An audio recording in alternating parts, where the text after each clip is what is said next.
Shalom, puji Tuhan malam hari ini kita sudah masuk dalam hari yang ke-9. Dan tentunya saudara selama 8 hari ini kita sudah begitu banyak mendengar tentang pribadi Roh Kudus yang memang sedang kita nanti-nantikan untuk kita bisa menikmati dan merasakan akan apa menjadi janji Bapa, janji Roh itu sendiri di tengah-tengah kehidupan kekristenan kita. Kita datang untuk melihat dan merasakan sendiri, bukan apa kata orang, tetapi kita rindu untuk melihat dan merasakan secara pengalaman pribadi, bagaimana kuasa Roh Kudus itu bekerja, memimpin, menuntun setiap langkah-langkah kehidupan kita, sehingga kita bisa menjalani kehidupan ini sekalipun begitu banyak tantangan pergumulan hidup ini, tapi kita tetap bisa berdiri dengan baik, kita bisa menikmati sukacita, damai sejahtera yang melampaui segala akal dan pikiran kita itu di tengah-tengah kehidupan kita. Kita melihat begitu banyak mujizat Tuhan kerjakan di tengah-tengah kehidupan kita. Tentunya semuanya ini kita rindukan dalam pengalaman hidup kita hari lepas hari, sehingga kita tidak cukup hanya mendengar apa kata orang, tetapi sekali lagi setiap kita sungguh-sungguh merindukan, merasakan dan mengalami bagaimana pekerjaan Roh Kudus itu betul-betul terjadi di tengah-tengah kehidupan kita. Apakah sudah percaya bahwa Tuhan kita itu atau Roh Kudus itu masih berkarya dan bekerja sampai hari ini? Sudah percaya? Sudah percaya bahwa Roh Kudus masih bekerja, Roh Kudus masih berkarya di tengah-tengah kehidupan orang-orang percaya. Tetapi saudara, seberapa banyak kita orang Kristen mengalami pengalaman-pengalaman itu saudara. Berapa banyak kita bisa melihat dan merasakan bagaimana kebenaran firman Tuhan, pekerjaan, sifat Roh Kudus itu yang sudah kita dengar selama ini, apakah itu sudah menjadi suatu pengalaman hidup kita hari lepas hari, atau kita selama ini masih terus saudara mengejar itu dan menantikan itu semuanya. Artinya kita belum pernah mengalami apa namanya itu pekerjaan daripada kuasa Roh Kudus itu terjadi dalam kehidupan kita. Nah, kenapa saudara? Mungkin salah satunya hal ini yang mungkin belum kita sadari dan kita belum lakukan dalam kehidupan kita. Saudara, mari kita ajak saudara untuk membaca dalam kitab Efesus pasal yang keempat ayat 30. Satu ayat saudara kita akan baca bersama-sama. Efesus 4 ayat 30. Saudara, kita berdoa melalui ayat firman Tuhan ini akan membuka kita, mencelikkan mata rohani kita. Saudara, kalau selama ini kita belum menikmati pekerjaan Roh itu, mungkin salah satunya adalah penyebabnya adalah ini saudara. Ya, oleh sebab itu mari kita baca bersama-sama Efesus 4 ayat 31, 2, 3. Dan janganlah kamu mendukakan Roh Kudus Allah yang telah memeteraikan kamu menjelang hari penyelamatan. Sekali lagi 1, 3. Dan janganlah kamu mendukakan Roh Kudus Allah yang telah memeteraikan kamu menjelang hari penyelamatan. Saudara, dikatakan di sana ada satu kata, dan janganlah kamu mendukakan Roh Kudus Allah. Roh Kudus itu adalah pribadi, bukan benda. Sehingga kita bisa perlakukan sedemikian rupa. Kita mau bikin apa saja, dan dia tidak buat apa-apa. Itu kalau benda. Tapi dia itu adalah satu pribadi. Ya, kita percaya salah satu pribadi Allah Tritunggal. Kalau dia di pribadi saudara, dia punya perasaan. Ya, dia punya perasaan. Bisa tertawa, bisa sedih, bisa nangis, dan sebagainya. Karena dia adalah pribadi, dia bukan benda. Sehingga kita bisa perlakukan menurut apa yang kita mau. Tetapi dia adalah pribadi, saudara, yang bisa berduka. Ya, dan firman Tuhan katakan tadi supaya kita dinasihati, supaya kita jangan membuat Roh Kudus itu berduka. Nah, kata berduka ini saudara dalam bahasa Yunaninya itu berarti rasa sakit atau duka yang begitu dalam yang hanya dapat dialami oleh dua orang yang saling mencintai. Ya. Jadi kata berduka ini adalah suatu kalimat atau kata yang berarti rasa sakit atau duka yang begitu dalam yang hanya dapat dialami oleh dua pribadi atau dua orang yang saling mencintai. Nah, kata ini saudara seringkali digunakan untuk menggambarkan hubungan suami istri. Untuk menggambarkan saudara seorang suami atau istri yang mengetahui bahwa pasangan hidupnya itu sudah tidak lagi setia. Artinya tidak lagi memegang teguh. Kalau kita sebagai orang Kristen janji nikah, jadi nikahnya dilanggar. Ya. Kata ini dipakai untuk menggambarkan seorang suami atau istri yang menjumpai, mendapati pasangan hidupnya itu sedang tidak setia lagi, artinya sedang selingkuh. Saudara, kalau kita sebagai suami atau istri melihat dengan mata kepala kita sendiri, saudara, suami atau istri kita sedang berbuat seperti itu, kira-kira saudara gimana? Tertawa terbahak-bahak, penuh dengan sukacita, penuh dengan bergembira ria. Saudara, mungkin saudara pingsan.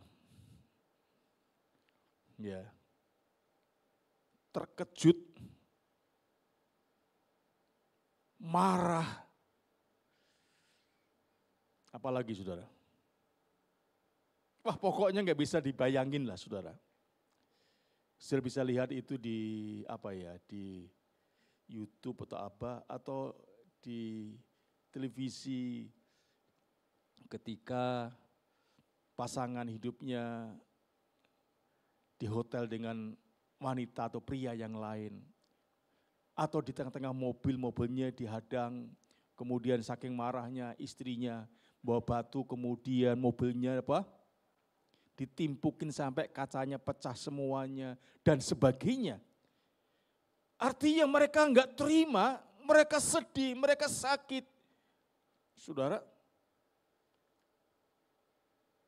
mereka marah, bahkan mungkin saudara saking enggak tahannya, saking sakitnya, kita bisa lihat sampai saling bunuh-membunuh. Karena saking kesalnya, saudara. Ya. Jadi, saudara, dari kata ini kita bisa melihat bahwa betapa pentingnya, betapa berharganya sebuah hubungan antara kita sebagai orang percaya dengan Roh Kudus itu, saudara. Yang digambarkan seperti pasangan suami istri atau seperti orang yang sedang jatuh cinta. Siapa di sini pernah jatuh cinta? Atau saudara karena zaman Siti Nurbaya. Dia apaan saudara? Dijodohin. Jadi mau tidak mau apa? Ya mau saudara. Tapi hatinya mungkin gak srek, hatinya mungkin gak bisa. Tapi karena mau jadi anak yang puthol atau uhol. Saudara, ya, dia nurut. Walaupun hatinya itu enggak senang. Tapi kalau orang sama-sama jatuh cinta, saudara, tentunya saudara, kita terus merindukan, kita terus ingin dekat, Dan kita ingin menyatakan dirinya kepada kita. Pengen ketemu. Saudara, ini orang yang sedang jatuh cinta. Itu seperti itu ya. Pengennya ketemu. Ya. Mau tidur, ingat kamu. Bangun tidur, ingat kamu. Mau makan, ingat kamu. Jadi enggak ada waktu yang tidak ingat sama kamu. Itu orang yang lagi sedang-sedangnya jatuh cinta. Nah, pribadi Roh Kudus itu juga satu pribadi yang sungguh-sungguh dia punya keinginan, kerinduan untuk mengasihi dan mencintai kita.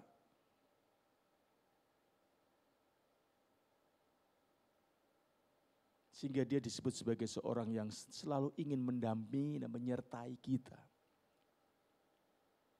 Dia seorang parakletos yang terus ada di sisi kita. Untuk mendampingi kita, untuk menyertai kita.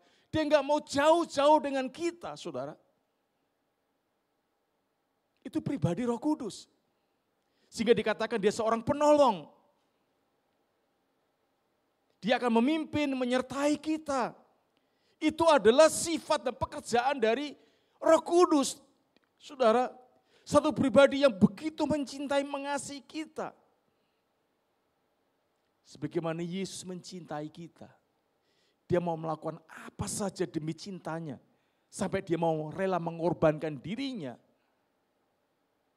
Supaya orang yang dicintai itu tidak binasa. Melainkan beroleh hidup yang kekal. Saudara, tetapi apa yang terjadi saudara? Tetapi dia juga bisa melihat bagaimana kehidupan kita. Kalau dia begitu rupa mencintai, mengasihi kita, merindukan kita. Tapi di tengah kehidupan seperti itu saudara, dia melihat dengan mata kepala sendiri apa yang kita lakukan di tengah-tengah dunia ini. Saudara, percaya enggak bahwa Roh Kudus ada dalam hidup kita? Tinggal di tengah-tengah kehidupan kita. Ada bersama-sama dengan kita. Ketika engkau percaya dan menerima Yesus sebagai Tuhan Yesus Selamat, maka Alkitab dengan jelas dalam kitab Efesus juga, kita dimeteraikan. Artinya Roh Kudus tinggal tetap dalam kehidupan kita. Sehingga kalau kita berbuat sesuatu, kira-kira Roh Kudus tahu enggak saudara? Tahu enggak? Tahu enggak? Tahu saudara. Kenapa? Dia ada bersama-sama dengan kita. Kemanapun kita pergi saudara, dia selalu ada bersama dengan kita. Dia tidak pernah jauh dari kita. Dia tidak pernah meninggalkan kita. Beda konsep perjanjian lama dengan perjanjian baru. Kalau jalan perjanjian lama saudara, selama saudara hidup benar, Roh Kudus itu akan tinggal. Tapi ketika kita berdosa, Roh Kudus itu apa saudara? Meninggalkan kita. Ya. Tetapi dalam konsep perjanjian baru, ketika saudara percaya menerima Yesus sebagai Tuhan, saudara dimeteraikan, dicap, tinggal diam bersama-sama dengan saudara. Nah inilah saudara, Rasul Paulus mengingatkan kepada kita supaya kita jangan membuat Roh Kudus itu menjadi berduka cita. Kalau Roh Kudus berduka cita, kira-kira seperti kita saudara. Kalau kita sudah melihat istri kita, pasangan hidup kita seperti itu. Kira-kira kita gimana saudara? Kita nurut saja, minta apa saja kita kasih. Kita akan berbuat sesuatu. Atau sebaliknya, mulai sekarang. Ya, belanjanya dia apa? Dibatasin. Karena apa? Karena setelah dikasih banyak ternyata justru digunakan bukan untuk yang baik, tapi justru untuk yang tidak baik. Untuk ke mall terus, mejeng terus, saudara. Atau ke tempat-tempat yang lain. Saudara, akhirnya dipangkas itu, saudara, penghematan. Ya. dipangkas dananya tiap bulan, dan sebagainya. Apa sih yang menyebabkan Roh Kudus berduka, saudara? Kalau kita baca dalam konteks dekat dan konteksnya sebelum dan sudah ayat-ayat yang kita baca tadi, saudara. Ada beberapa hal yang bisa membuat Roh Kudus itu bisa berduka cita, saudara. Ya, kalau kita baca ayat 25, ya, dikatakan di sana, karena itu buanglah apa, saudara? Dusta dan berkatalah benar seorang kepada yang lain karena kita adalah sesama anggota. Jadi Roh Kudus itu bisa mengalami duka cita ketika kita hidup tidak jujur tapi suka dusta. Ya. Jadi kita berbicara ya tidak jujur kepada saudara-saudara kita. Alkitab katakan tadi. Ya, karena kita ini adalah sama anggota tubuh Kristus. Jadi kita harus jujur, saudara. Iya di atas iya, tidak di atas tidak.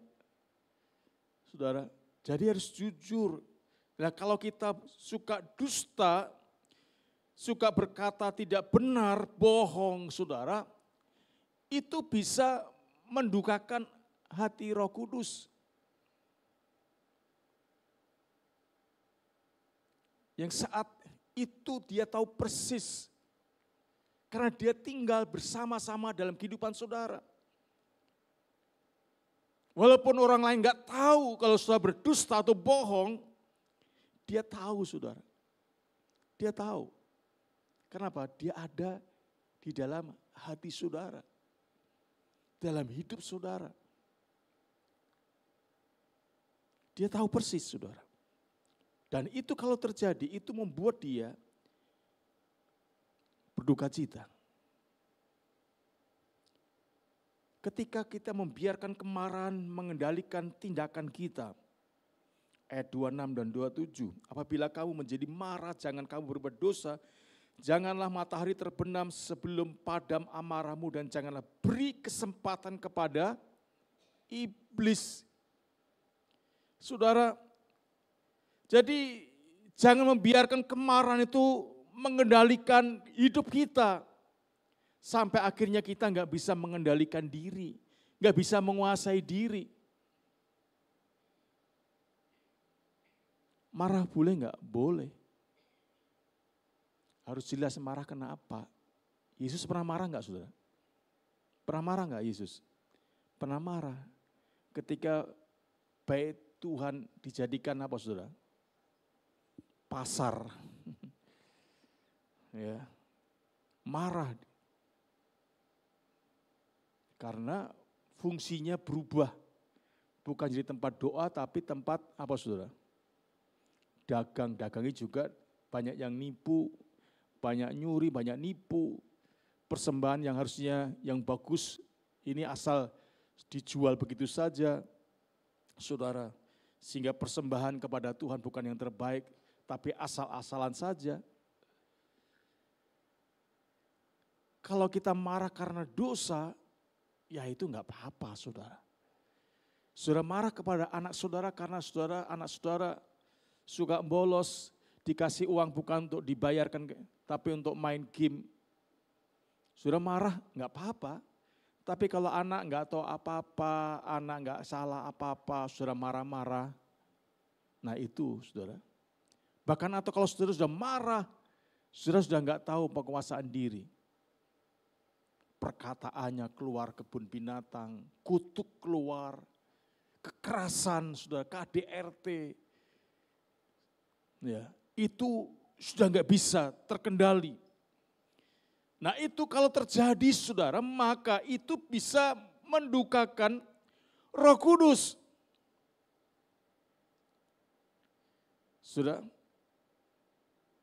dan ketika kita mencuri di sini ya banyak ragamnya. Bukan mencuri hanya uang atau harta benda, tapi mencuri waktu dan lainnya yang seharusnya itu bukan kita lakukan tetapi kita kerjakan dan kita lakukan. Bukan hak kita, bukan milik kita. Hanya karena demi mengejar keuntungan dan kesenangan sendiri, keuntungan sendiri, kita lakukan itu.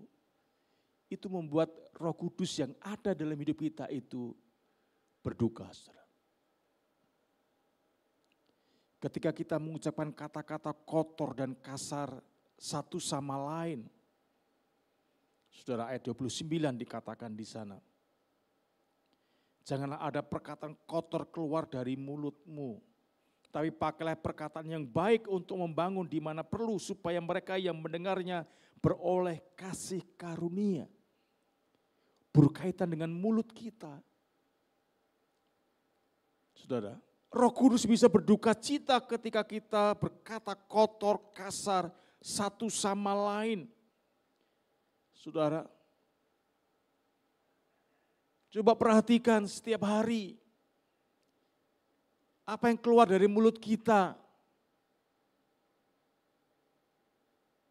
terhadap pasangan hidup kita, terhadap anak kita, terhadap tetangga kita, terhadap karyawan kita. Kata apa yang keluar, saudara?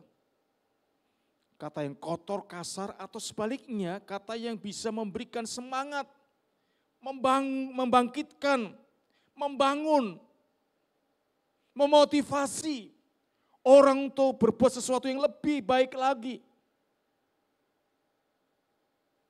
Ini perlu kita pikirkan, saudara.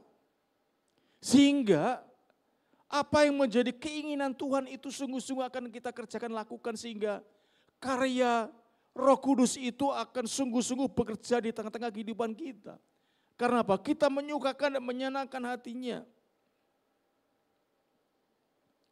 Kemudian ayat 31 dikatakan di sana apa, saudara? Iya. Ketika kita tidak menyingkirkan segala kepahitan, kegeraman, kemarahan, kata-kata kasar, fitnah, dan segala jenis perilaku yang jahat. Ya. Jadi segala kepahitan, kegeraman, kemarahan, pertikaian, fitnah, hendaklah dibuang dari antara kamu. Demikian pula segala kejahatan. Coba saudara perhatikan satu demi satu, kalimat demi kalimat ini. Apakah itu ada dalam kehidupan kita? Enggak. Kalau itu yang sedang kita lakukan, saudara, maka jangan heran kalau selama ini kita enggak melihat bagaimana karya pekerja Roh Kudus itu bekerja di tengah-tengah kehidupan saudara saya. Kepahitan dipelihara sedemikian rupa, saudara. Ya. Kadang-kadang, saudara, orang yang membuat kita pahit itu dia aman-aman, senang-senang saja. Jadi yang rugi kita, saudara. Mereka senang-senang, kita kepahitan terus. Oleh karena itu saudara perhatikan baik-baik. Buanglah. Kata buanglah ini artinya sekali dan untuk selamanya. Perbuatan sekali untuk selamanya. Kata buanglah memakai kata seperti itu. Jadi enggak diulang-ulang, enggak disimpan, saudara. Tapi sekali dibuang untuk selamanya. Enggak diulangi lagi, enggak dibuat lagi. Gimana kalau orangnya itu berkali-kali seperti itu? Kata buanglah itu berarti sekali untuk seterusnya. Saudara, kalau enggak, kita simpan, saudara, kemarahan, kemudian menimbulkan kepahitan. Nah kalau seperti itu, saudara, maka akhirnya kita belajar dari Kain dan Habil. Iri hati, kemudian marah, enggak sempat diselesaikan, nah, padahal Tuhan mengingatkan. Akhirnya jadi kepahitan, nah kepahitan enggak cepat diselesaikan, akhirnya, saudara, ada tindakan yang lebih sadis, yaitu membunuh adiknya sendiri. Pembunuhan sekarang ini Tidak hanya dengan fisik saja, saudara. Tapi ada pembunuhan yang lain, yaitu pembunuhan apa, saudara? Karakter. Ya, pembunuhan karakter. Jadi dibunuh karakternya, dijelek-jelekin. Sehingga akhirnya orang percaya bahwa si A ini memang dia tidak benar, jahat, rakus, dan sebagainya. Karakternya dirusak. Sehingga akhirnya orang nggak mau percaya dan akhirnya nggak mau memilih. Ini biasanya orang politik itu seperti itu, saudara. Ya, dan kita lihat sampai hari ini, ribut sampai hari ini tentang apa, saudara? Ijazah. Saudara, sampai hari ini belum selesai. Ya. Saudara, jadi selama itu kita enggak selesaikan, saudara, maka itu akan membuat Roh Kudus berduka. Nah, kalau Roh Kudus berduka, dia tidak akan pernah mau mengerjakan pekerjaannya di tengah-tengah kehidupan kita. Walaupun saudara mungkin doa puasa, doa sepanjang malaman, tapi kalau kepahitan saudara, dendam, kekeraman itu saudara enggak diselesaikan. Saudara, apapun kita lakukan itu tidak akan mengubah tindakan Tuhan. Sebelum kita, saudara, menyelesaikannya. Dan kemudian ayat 32 dikatakan, yang bisa membuat Roh Kudus berduka, yaitu ketika kita gagal untuk ramah seorang terhadap yang lainnya. Ya, kita gagal untuk hidup ramah seorang terhadap yang lain. Saudara, kita gagal untuk hidup penuh dengan kasih mesra. Kita gagal untuk hidup saling mengampuni. Sebagaimana Allah melalui Kristus Yesus telah mengampuni kita.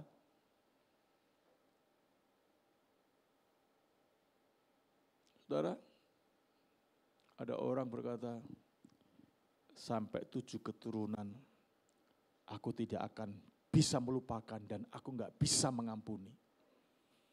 Nah, kalau ini orang Kristen, saudara, yang mengatakan seperti ini, saudara, perlu tanda tanya besar. Apakah dia orang Kristen benar atau enggak?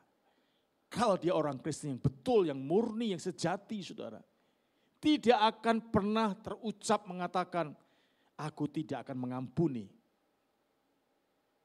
Saudara,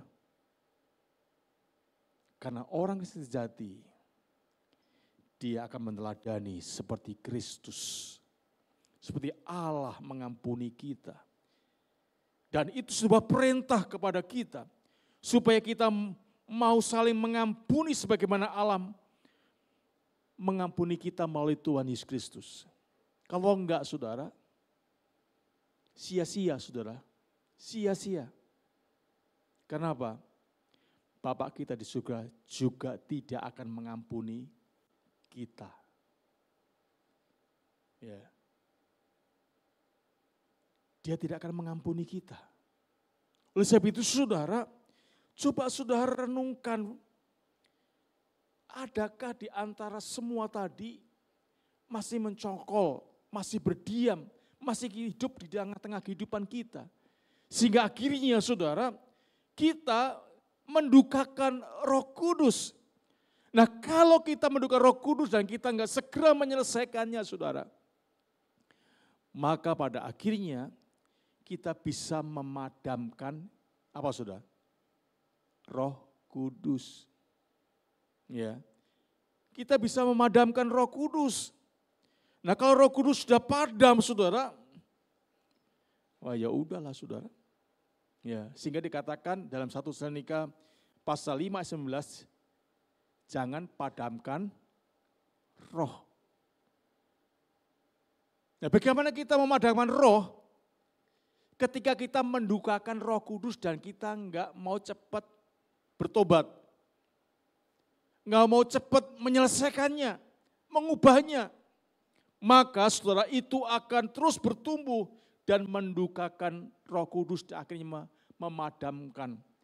Nah kalau memadamkan nggak cepat selesai, nggak cepat bertobat dan pulih kembali saudara, maka pada akhirnya kita akan apa saudara? Menghujat Roh Kudus. Dosa apa yang nggak bisa diampuni saudara? Ketika kita menghujat Roh Kudus. Artinya kita nggak perlu lagi, nggak butuh lagi sama Tuhan. Nah kalau nggak butuh, nggak perlu sama Tuhan, ya binasa saudara. Saudara sebab itu saudara, coba selama ini gimana kita saudara? Supaya apa saudara?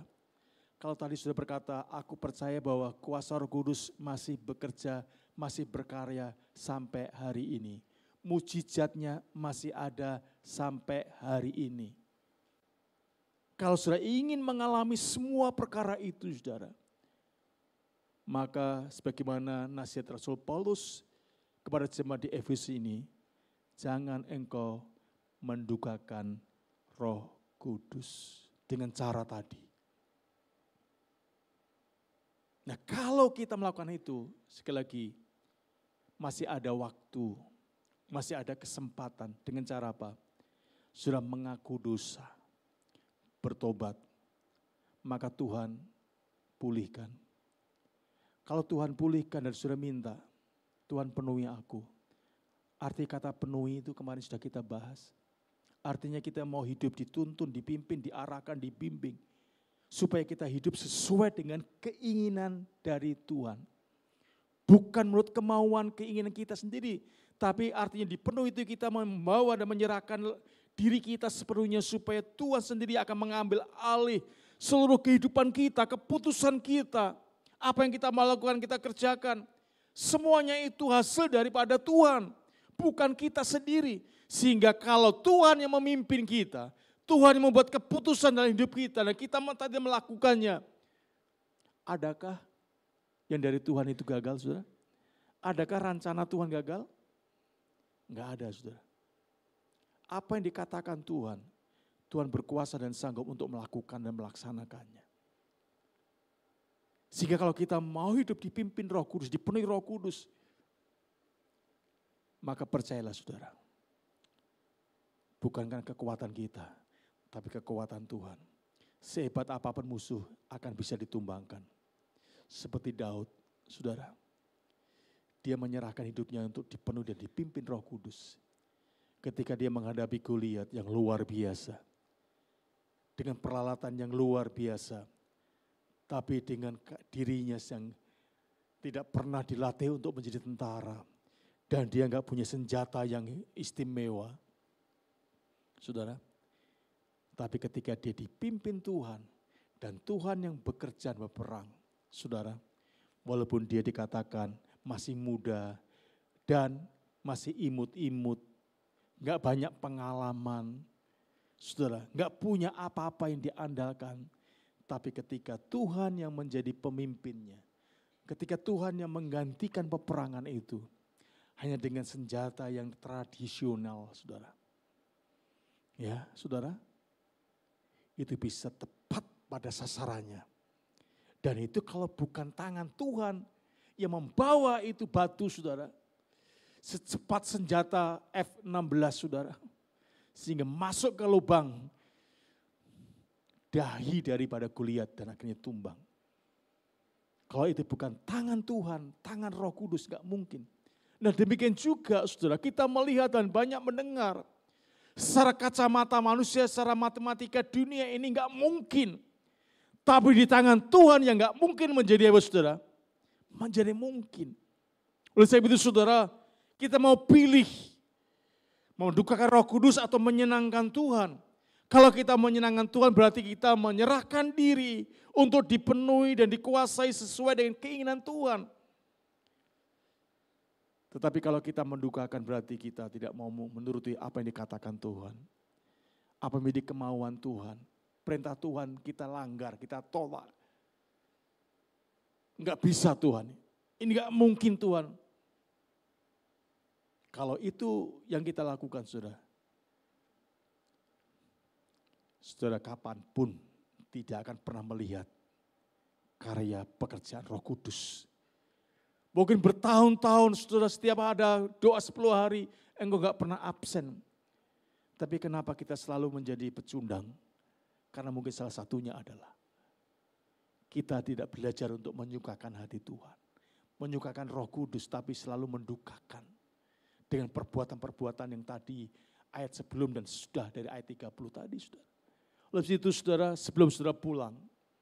Dan kalau saudara betul-betul merindukan Roh Kudus bekerja dalam kehidupan saudara. Di tengah-tengah masalah saudara, coba renungkan baik-baik.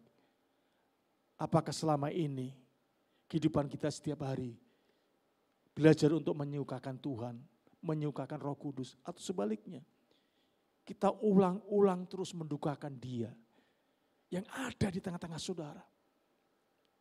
Dia melihat langsung, enggak kata orang. Dia melihat langsung dan merasakan apa yang kita lakukan. Sekalipun di tempat yang paling gelap di dunia ini. Dia tidak pernah mengerti atau tahu apa yang kita lakukan. Dia tahu. Oleh sebab itu saudara, daripada kita menjadi pecundang dalam hidup ini, tetapkan hati saudara. Kalau saudara ingin merasakan dan menikmati kuasa Tuhan di tengah kehidupan saudara, keluarga saudara, pekerjaan saudara.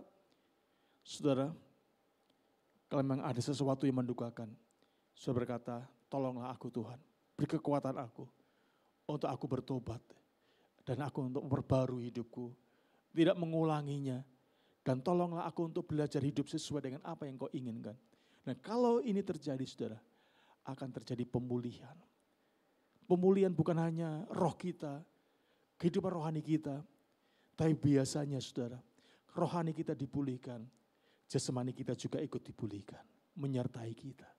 Oleh sebab itu saudara, jangan keraskan hatimu malam hari ini.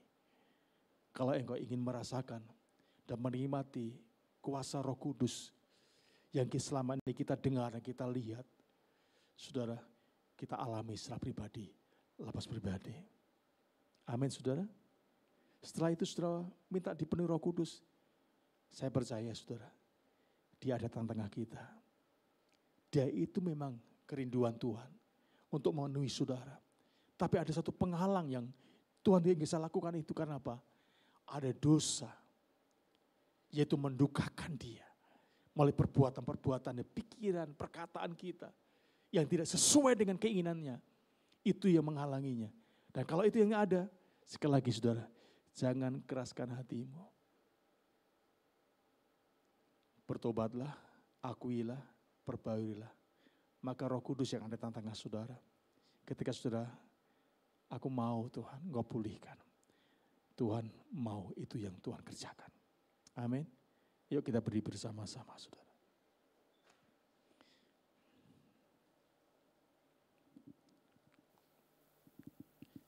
Kita naikkan satu pujian.